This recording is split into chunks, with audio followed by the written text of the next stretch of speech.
ఇక్కడ ఓ నిశ్శబ్దం ఉంది, కానీ అది శాంతి కాదు. ఇక్కడ ఓ వెలితి ఉంది, కానీ అది ఒంటరితనమూ కాదు. ఓ ఊరు కన్నీటితో నిండిపోయింది.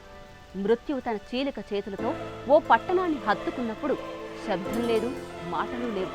కానీ ప్రతి మలుపు ఓ విలాప గీతం ఉంటుంది.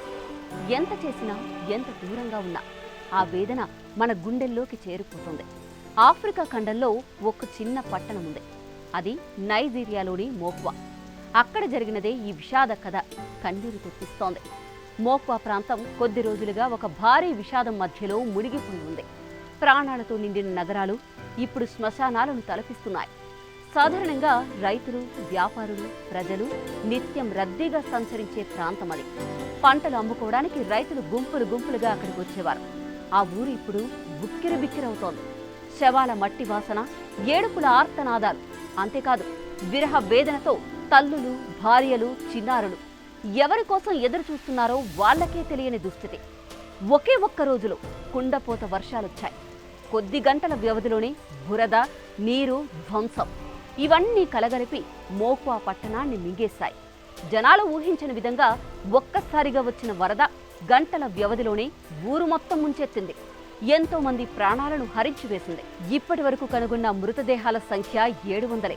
కానీ అక్కడితో ఆ సంఖ్య ముగిసిపోయేది కాదు. ఇంకా 500 మందికి పైగా కనిపించకుండా పోయారు. అధికారుల అంచనా ప్రకారం వాళ్లలో ఏ ఒక్కరూ కూడా బతికే అవకాశమే లేదట. ఇక సహాయక చర్యలు కూడా ఆపేశారు. అంతేకాదు పట్టణానికి హెల్త్ సెంటర్కు వెళ్లే రోడ్లు, బ్రిడ్జిలు అన్నీ కొట్టుకుపోయాయి. రాకపోకలు పూర్తిగా నిలిచిపోయాయి. వేలాది మంది నిరాశ్రయులయ్యారు. వందలాది ఇళ్లను వరదలు మింగేశాయి. పిల్లలు, వృద్ధులు, గర్భిణీలు ఎవ్వరికీ రక్షణ లేదు.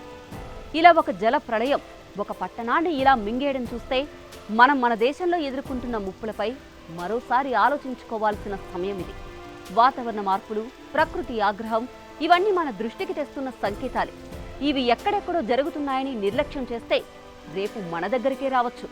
ఈ విషాద ఘటనతో మళ్లీ మనం మానవ జీవిత విలువను గుర్తు చేసుకోవాల్సిన అవసరం ఎంత ఉందో తెలియజేస్తోంది. మోక్వా పట్టణం ఇప్పుడు సహాయం కోసం ఎదురు చూస్తోంది. మానవతా స్ఫూర్తి అక్కరైన కాలమిది. ప్రకృతి ఎదుట మనం ఎంత బలహీనులమో, ప్రణాళికలు, ముందస్తు ఏర్పాట్లు లేకపోతే ఎలాంటి విపత్తులు ఎదురవుతాయో ఈ నైజీరియా వరదలు మరోసారి మనకు గట్టిగా గుర్తు చేస్తున్నాయి. ఇకనైనా జాగ్రత్త పడదాం.